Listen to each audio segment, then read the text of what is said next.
Hello दोस्तों, बिहार दरोगा के सीरीज में आपका स्वागत है। आज हम देखेंगे प्रश्न पत्र संख्या 15, जो यह इल्ट्रिया के बुक द्वारा प्रकाशित किया गया है। इसका लास्ट प्रैक्टिस सेट होने वाला है आज।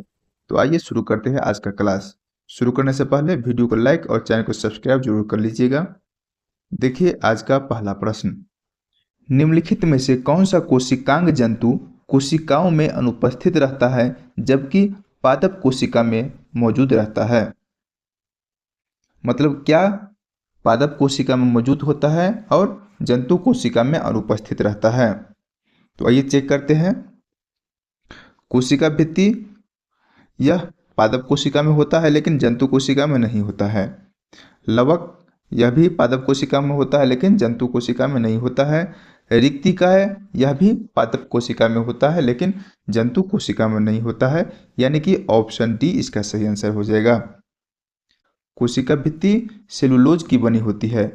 पादप कोशिका में भोजन स्टार्च के रूप में संग्रहित रहता है, यह भी याद रखिएगा, जबकि जंतु कोशिका में ग्लाइकोजन के रूप में भोजन भंडारित रहता है। अगला प्रश्न देखिए। मैग्नीशियम मिश्र धातु में सर्वाधिक मात्रा में क्या पाया जाता है? तो इसका सही आंसर ऑप्शन बी हो जाएगा, एल्युमिनियम। मैग्नीशियम में एल्युमिनियम 95% तक रहता है और मैग्नीशियम 5% तक रहता है। ठीक है, मैग्नीशियम मिश्र धातु का यूज होता है हवाई जहाज, तराजू इत्यादि बनाने में। अगला प्रश्न की तरफ चलिए। निम्नलिखित में कौन सा कार्बनिक यौगिक नहीं है? निम्नलिखित में से कौन सा कार्बनिक यौगिक नहीं है? कार्बोक्जिलिक एसिड यह एक कार्बनिक यौगिक है। न्यूक्लिक एसिड यह भी कार्बनिक यौगिक है। साइनाइड यह कार्बनिक यौगिक नहीं है, यानी कि ऑप्शन सी इसका सही आंसर हो जाएगा। साइनाइड एक यौगिक है जिसमें कार्बन और नाइट्रोजन परमाणु के त्रिबंध होता है। साइनाइड में कौन सा बंध होता है? तो त्रिबंध होता है, याद रखिएगा। अगला प्रश्न देखिए। दो परमाणु के बीच इलेक्ट्रॉनों के साझा करने से बनने वाले रासायनिक बंधन को क्या कहा जाता है? क्या कहा जाता है? सहसंयोजक बंधन कहा जाता है, ऑप्शन बी। जैसे कि H2O। जब दो या दो से अधिक तत्वों के परमाणु आपस में इलेक्ट्रॉनों को साझा करके जिस बंध का निर्माण करते हैं उस बंध को सहसंयोजक बंधन कहते हैं। ठीक है, अगला प्रश्न की तरफ चलिए।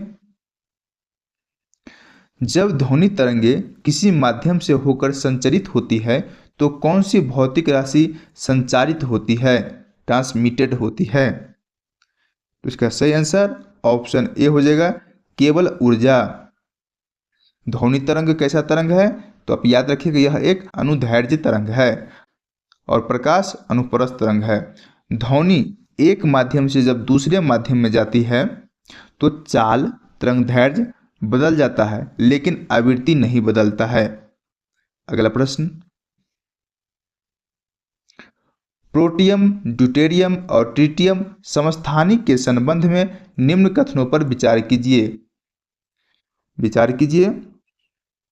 पहला कथन है, इनमें न्यूट्रॉन की संख्या समान होती है। समस्थानिक में न्यूट्रॉन की संख्या समान नहीं होती है, यह गलत है। इनमें प्रोटॉन की संख्या समान होती है, सही। इनमें परमाणु संख्या समान होती है, सही। तो पूछ रहा है कितने कथन असत्य है? एक असत्य है और दो सत्य है। तो इसका सही आंसर ऑप्शन ए हो जाएगा, केवल एक कथन असत्य है।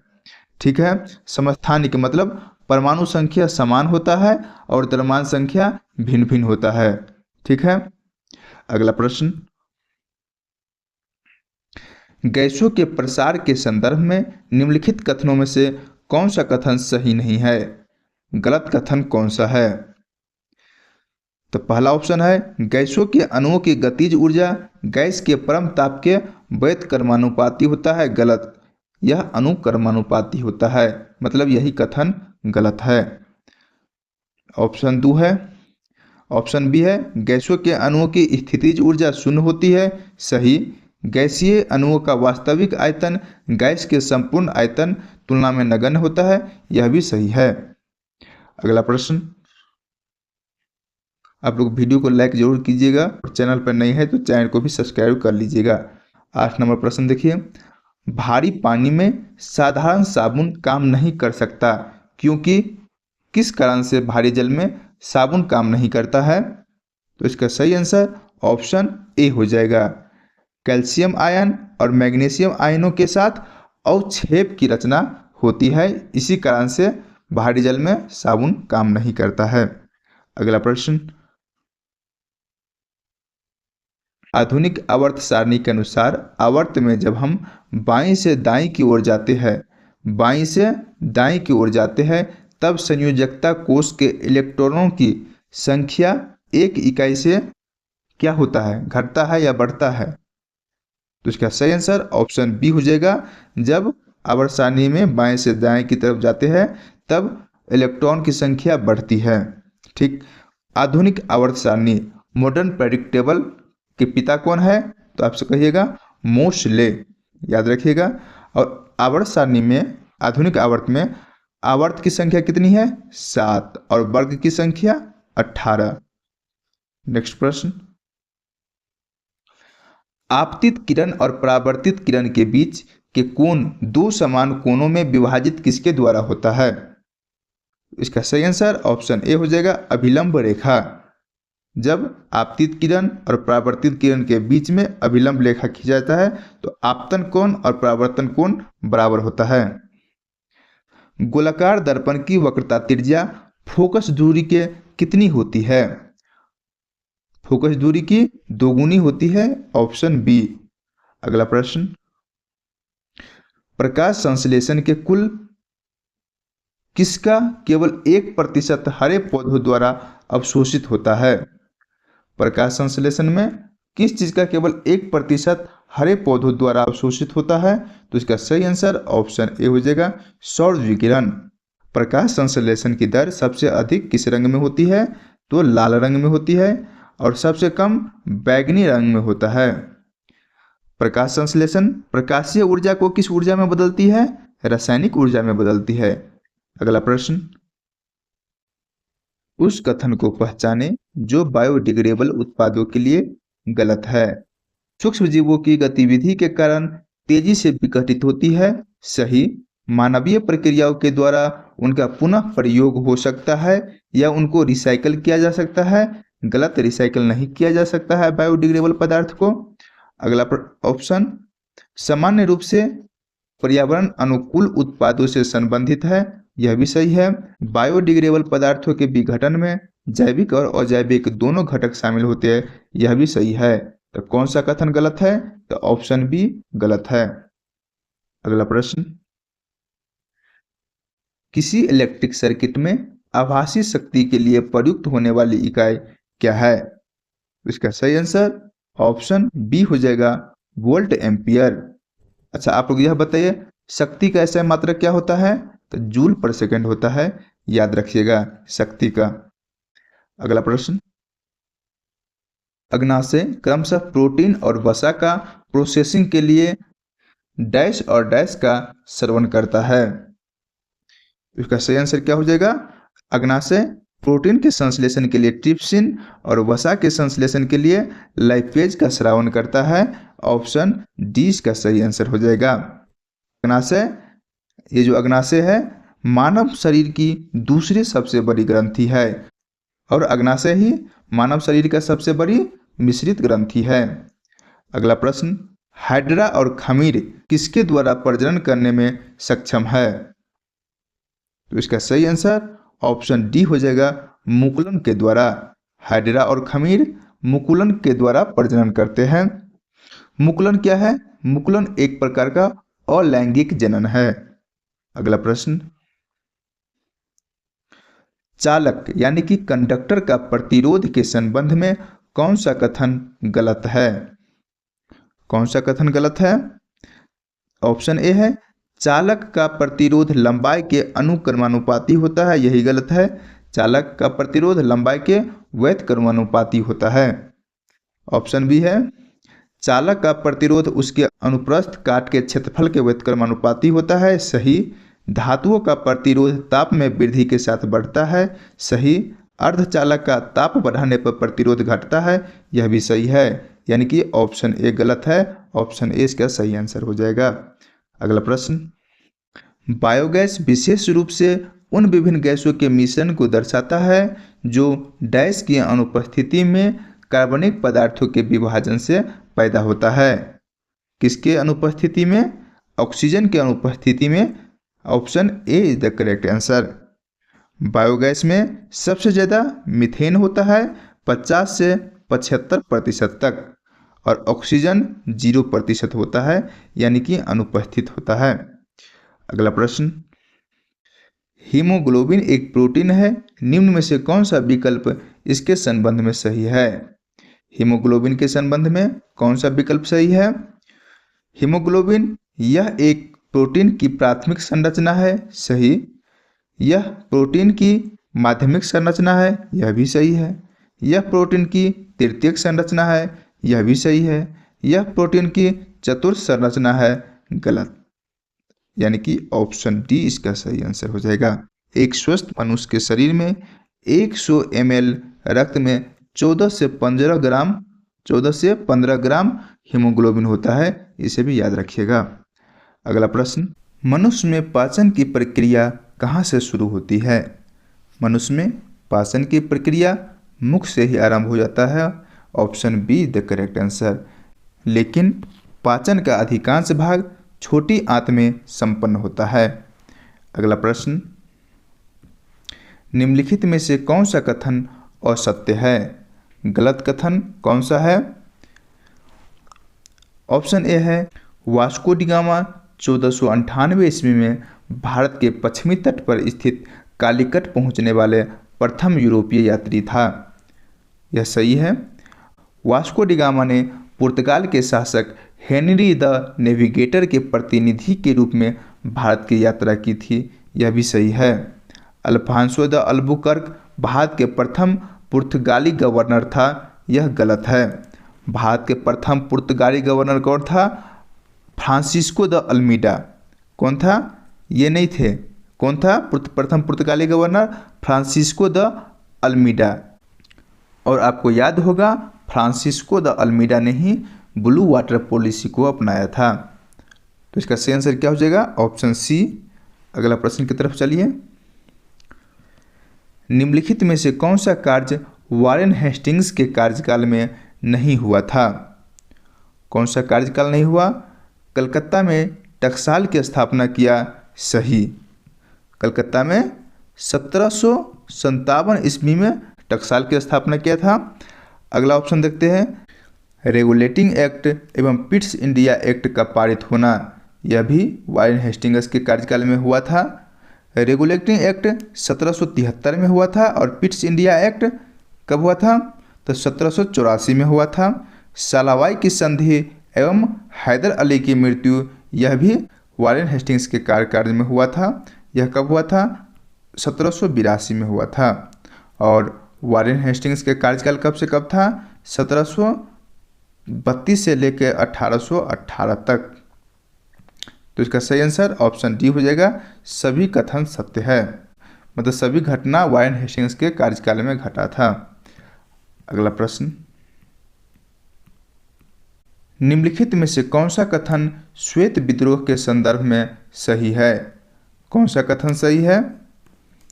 पहला कथन है, श्वेत विद्रोह मुंगेर एवं इलाहाबाद में रहने वाले श्वेत यानी कि अंग्रेज अधिकारियों द्वारा सैनिकों को प्राप्त होने वाला दोहरा भत्ता बंद करने के विरोध में हुआ था, सही। दोहरा भत्ता बंद करने का निर्णय 1763 में कोर्ट ऑफ डायरेक्टर्स ने किया था, जिसे क्लाइव द्वारा लागू किया गया था, यह भी सही है। मतलब दोनों कथन श्वेत विद्रोह के संदर्भ में सही है, यानी कि ऑप्शन सी इसका सही आंसर हो जाएगा। अगला प्रश्न, मार्टियर डुरंड आयोग द्वारा 1893 में भारत एवं अफगानिस्तान के बीच सीमा का निर्धारण, कौन सा सीमा? डुरंड रेखा का निर्धारण किस वायसराय के समय किया गया था? डुरंड रेखा का निर्धारण किसके समय किया गया था? द लॉर्ड लैंसडाउन के समय, option A is the correct answer. Next question, निम्नलिखित में से किसका लेखन सैयद अहमद खां ने नहीं किया था? किसका लेखन सैयद अहमद खां के द्वारा नहीं किया गया था? तहजीब उल अखलास, यह अहमद खां के द्वारा किया गया था। इंडियन मुसलमान यह डब्ल्यू हंटर के द्वारा लिखा गया था। Option B. असबाब ए बगावत ए हिंद अहमद खां के द्वारा, तो इसका सही आंसर ऑप्शन बी हो जाएगा। इंडियन मुसलमान यह किसके द्वारा लिखा गया था? तो डब्ल्यू हंटर के द्वारा। अगला प्रश्न, बॉम्बे हैंड मिल एसोसिएशन की स्थापना किसके द्वारा किया गया था? बॉम्बे हैंड मिल एसोसिएशन की स्थापना 1890 में किया गया था नारायण मेधावी लोखंडे के द्वारा। ऑप्शन बी सही हो जाएगा। अगला प्रश्न, सन्यासी विद्रोह का मुख्य कारण क्या था? सन्यासी विद्रोह का मुख्य कारण क्या था? तो अकाल में भू राजस्व की वसूली सही, तीर्थ यात्रा पर प्रतिबंध यह भी सही है, जमींदारी प्रथा का विरोध यह भी सही है। यानी कि ऑप्शन डी इसका सही हो जाएगा कि यह सभी कारण सन्यासी विद्रोह का मुख्य कारण था। सन्यासी विद्रोह कब से कब तक चला था? तो आप कहिएगा 1763 से लेके 1800 ईस्वी तक सन्यासी विद्रोह चला था। अगला प्रश्न, देवराय द्वितीय को निम्न में से कौन सी उपाधि प्राप्त थी? देवराय द्वितीय को इम्माडी देवराय, प्रौढ़ देवराय और जगबेटकर यह तीनों उपाधि प्राप्त था। यानी कि ऑप्शन डी इसका सही आंसर हो जाएगा। देवराय द्वितीय विजयनगर साम्राज्य का महान शासक था। अगला प्रश्न, हुमायूं द्वारा लड़े गए निम्नलिखित युद्धों में सबसे बाद में कौन सा युद्ध लड़ा गया? तो आइए चेक करते हैं। चौसा का युद्ध यह 1539 ईस्वी में हुआ। कन्नौज का युद्ध 1540 में लड़ा गया था। देवरा का युद्ध यह 1531 ईस्वी में लड़ा गया था। तो इसके अनुसार ऑप्शन बी इसका सही आंसर हो जाएगा। सबसे बाद कन्नौज का युद्ध 1540 ईस्वी में लड़ा गया। अगला प्रश्न, भारतीय शिक्षा के संदर्भ में निम्नलिखित पर विचार करें। विचार कीजिए। वुड डिस्पैच यह कब हुआ था? तो 1854 में। कोलकाता विश्वविद्यालय की स्थापना 1857 में। एडम की रिपोर्ट यह कब हुआ था? 1835 में। और हिंदू कॉलेज की स्थापना 1817 में। तो इसको व्यवस्थित कीजिए। क्या हो जाएगा व्यवस्थित कीजिएगा? तो 4, 3, 1, 2 किस ऑप्शन में है? ऑप्शन बी इसका सही आंसर हो जाएगा। अगला प्रश्न की तरफ चलते हैं। आप लोग वीडियो को लाइक कीजिए और चैनल को सब्सक्राइब जरूर कीजिएगा। अगला प्रश्न है, केसरी और मराठा पत्रिकाएं क्रमशः किस भाषा में लिखी गई थी? देखिए यहाँ कंफ्यूज नहीं होइएगा। केसरी मराठी में और मराठा अंग्रेजी में लिखा गया था। यानी कि ऑप्शन बी इसका सही आंसर हो जाएगा। अगला प्रश्न, निम्नलिखित में से किस यूरोपीय ने क्षेत्र प्राप्त करने की दृष्टि से भारतीय प्रांतों के झगड़ों में भाग लेने की नीति शुरू किया? किसके द्वारा झगड़ों में भाग लेने की नीति शुरू किया गया था भारतीय प्रांत में? तो इसका सही आंसर ऑप्शन सी हो जाएगा, डुप्ले। डुप्ले ने यह नीति अपनाया था। अगला प्रश्न, प्रांतीय स्तर पर द्वैध शासन का प्रावधान निम्नलिखित में से किस अधिनियम द्वारा प्रस्तुत किया गया था? तो इसका सही आंसर ऑप्शन बी हो जाएगा, भारत सरकार अधिनियम 1919। इसी के तहत प्रांतीय स्तर पर द्वैध शासन का प्रावधान लाया गया था। अगला प्रश्न, आदिवासी शब्द का प्रयोग सबसे पहले निम्नलिखित में से किसके द्वारा किया गया था? आदिवासी शब्द का प्रयोग सबसे पहले ठक्कर बाप के द्वारा किया गया था। ठक्कर बापा। ऑप्शन सी ठक्कर बापा। अगला प्रश्न,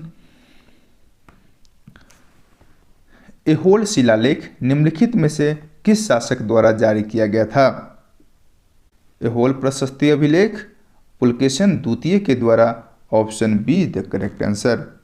अगला प्रश्न, भारतीय संविधान निम्न में से किसके शोषण के विरुद्ध अधिकार स्वीकृति करता है? किसके शोषण के विरुद्ध? बच्चों के प्रति, स्त्रियों के प्रति और जनजातियों के प्रति। दलितों के प्रति इसका कोई चर्चा नहीं है। यानी कि ऑप्शन बी इसका सही आंसर हो जाएगा। 1, 2 और 3। भारतीय संविधान बच्चों, स्त्रियों और जनजातियों के शोषण के विरुद्ध अधिकार स्वीकृति करता है। अगला प्रश्न, निम्नलिखित में से कौन सा उद्देश्य भारत के संविधान की प्रस्तावना में सन्निहित नहीं है? कौन सा उद्देश्य? तो इसका सही आंसर ऑप्शन बी हो जाएगा, आर्थिक स्वतंत्रता। प्रस्तावना में 4 प्रकार के स्वतंत्रता का चर्चा किया गया है: विचार की स्वतंत्रता, अभिव्यक्ति की स्वतंत्रता, धर्म और उपासना की स्वतंत्रता। अगला प्रश्न, पंचायती राज व्यवस्था में शासन प्रणाली की संरचना क्या है? शासन प्रणाली की संरचना क्या है? तो ये चेक करते हैं। ग्राम स्तर पर स्थानीय स्वशासन की एक स्तरीय संरचना गलत, एक स्तरीय नहीं। ग्राम, प्रखंड एवं जिला स्तर पर स्थानीय स्वशासन की त्रिस्तरीय संरचना, यह सही हुआ। ग्राम और जिला स्तर पर स्थानीय स्वशासन की द्विस्तरीय संरचना, यह भी सही है, यानी कि ऑप्शन डी इसका सही आंसर है। और पंचायती राज किस अनुच्छेद में है? अनुच्छेद 243 में। अगला प्रश्न 39वां प्रश्न है, सूची 1 को सूची 2 से मिलान करना। तो आइए मिलान करते हैं। ग्राम पंचायत की गठन किस अनुच्छेद में है? तो अनुच्छेद 40 में है। समान नागरिक संहिता अनुच्छेद 44 में। कृषि एवं पशुपालन अनुच्छेद 48 में। न्यायपालिका व कार्यपालिका का पृथकीकरण यह अनुच्छेद 50 में है, यानी कि ऑप्शन सी इसका सही आंसर हो जाएगा, 4, 1, 2, 3। अगला प्रश्न, भारतीय संविधान में किस देश के संविधान से उच्चतम न्यायालय तथा उच्च न्यायालय के न्यायाधीशों को हटाने जाने का उपबंध को शामिल किया गया है? किस देश के संविधान से सुप्रीम कोर्ट और हाई कोर्ट के न्यायाधीशों को हटाने का प्रावधान लिया गया है? तो अमेरिका के संविधान से, option be the correct answer. अगला प्रश्न, 1946 में गठित अंतरिम सरकार में कार्यपालिका परिषद के उपसभापति कौन थे? कब? 1946 में गठित अंतरिम सरकार में। तो इसका सही आंसर ऑप्शन ए हो जाएगा, जवाहरलाल नेहरू उपसभापति थे। अगला प्रश्न, सर्वोच्च न्यायालय अपने मूल क्षेत्राधिकार के अंतर्गत किन विषयों की सुनवाई कर सकता है? किन विषयों की सुनवाई कर सकता है? तो इसका सही आंसर ऑप्शन सी हो जाएगा, ऐसे विवाद जिनमें एक तरफ भारत सरकार हो और दूसरी तरफ एक या एक से अधिक राज्यों की सरकार हो। ठीक। अगला प्रश्न, भारतीय संविधान के किस अनुच्छेद के प्रावधानों के अंतर्गत संविधान संशोधन किया जाता है? संविधान संशोधन किस अनुच्छेद में है? अनुच्छेद 368 में। और अनुच्छेद 360 में क्या है? वित्तीय आपात। अनुच्छेद 356 में राष्ट्रपति शासन और अनुच्छेद 352 में राष्ट्रीय आपात। अगला प्रश्न देखिए, वरीयता अनुक्रम में भारत के मुख्य निर्वाचन आयुक्त का पद निम्नलिखित में से किसके समतुल्य होता है? वरीयता क्रम, जो सबसे वरीयता क्रम में सबसे ऊपर राष्ट्रपति है, फिर उपराष्ट्रपति है, फिर प्रधानमंत्री है। तो इसी तरह वरीयता अनुक्रम में निर्वाचन आयुक्त के बराबर कौन आता है? तो इसका सही आंसर ऑप्शन सी हो जाएगा, संघ लोक सेवा आयोग के अध्यक्ष। अगला प्रश्न, राज्यों के लिए राजभाषा का निर्धारण कौन करता है? राजभाषा का निर्धारण संबंधित राज्य का विधानमंडल द्वारा किया जाता है। Option see the correct answer. राजभाषा किस अनुच्छेद में है? तो राजभाषा अनुच्छेद 345 में है। अगला प्रश्न, आप लोग वीडियो को लाइक नहीं करते भाई, लाइक कर दो। अवसर की समानता का उल्लेख भारतीय संविधान के निम्नलिखित उपबंध में से किसमें किया गया है? अवसर की समानता, इसका उपबंध मूल अधिकार एवं प्रस्तावना में है। Option see the correct answer. अगला प्रश्न, भाई लाइट कट गया है, अंधेरा में वीडियो बनाना पड़ रहा है। लोकसभा अथवा विधानसभा के निर्वाचन में किसी उम्मीदवार की जमानत राशि जब्त कर ली जाती है यदि उसे कुल वैध मतों का 1/6 भाग प्राप्त नहीं होता है, तो जमानत राशि जब्त कर लिया जाता है। अगला प्रश्न, निर्वाचन आयुक्त को हटाया जा सकता है किसके द्वारा? निर्वाचन आयुक्त को राष्ट्रपति के द्वारा हटाया जा सकता है। Option D. अगला प्रश्न, निर्वाचन आयोग के संदर्भ में निम्नलिखित में से कौन सा कथन सत्य है? कौन सा कथन सत्य है? तो इसका सही आंसर ऑप्शन बी हो जाएगा। भारतीय संविधान के अनुच्छेद 324 में निर्वाचन आयोग के गठन का प्रावधान है। अगला प्रश्न, संविधान के किस अनुच्छेद में यह प्रावधान किया गया है कि लोकसभा तथा राज्य विधानसभा के सदस्य का चुनाव वयस्क मताधिकार के आधार पर होगा? यह किस अनुच्छेद में कहा गया है? अनुच्छेद 326 में। Option A is the correct answer. वयस्क मताधिकार का उम्र कितना होता है?